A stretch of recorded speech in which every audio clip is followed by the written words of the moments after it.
मेरा एक मानना है कि लाइफ में आपको जब कहीं जाना होता है ना, कुछ आपको अचीव करना है, तो उसका एक रास्ता है और जिंदगी आपको उस रास्ते के लिए, उस डेस्टिनेशन के लिए तैयार करेगी। ऐसे नहीं कि मेरे को ये चाहिए, मेरे को वो ड्रीम है मेरा, तो एकदम से आपको वो चीज़ मिल जाती है।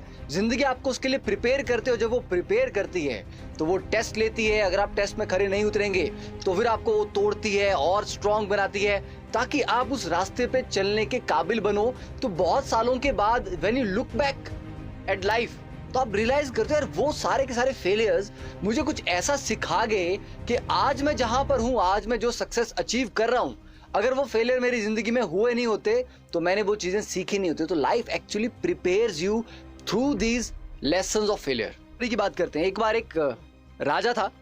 राजा ने उनके जो होते थे, मतलब स्कॉलर जो होते थे, स्कॉलर्स को पूछा कि कुछ ऐसा बताओ कि जो मेरे सुख में भी काम आए और मेरे दुख में भी काम आए, कोई ऐसी ज्ञान की बात। तो उन्होंने बोला कि दिस टू विल पास, ये भी गुजर जाएगा। अगर आप बहुत खुश हो तो याद रखना ये भी लंबा नहीं चलने वाला, टाइम बदलेगा। बहुत दुखी हो तब भी याद रखना ये भी लंबा नहीं चलेगा, टाइम बदलेगा। तो जिंदगी में कभी भी क्या बेटा, रास्ता सीधा नहीं रहता, अप एंड डाउन चलते रहते हैं। तो दिस टू विल पास, ये हमेशा याद रखें, ठीक है, कि अगर बुरा समय है तो ये ज्यादा नहीं चलेगा, बट ये आपको कुछ सिखा के जाएगा।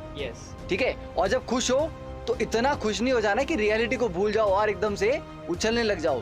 तब भी अपनी जड़ों से जुड़े रहना बहुत जरूरी है। ह्यूमिलिटी मेंटेन करना, हम्बल रहना बहुत जरूरी है। हर एक केस में याद रखना कि this too will pass. Exactly.